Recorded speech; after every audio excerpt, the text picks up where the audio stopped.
daina ba ta yau shawara kawai.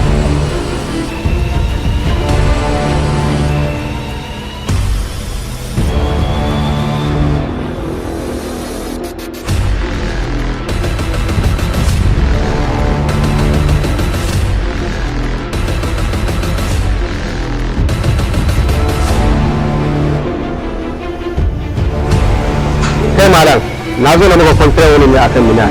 Na rantsa da sirrin ka busa min numfashi idan baka fitar kan Minal ba. Kina ci mutuncin ka a makarantar nan. Haji ko na faɗa ma da ko? Kaje ga mu wannan An ga miki. mu haka Anisa.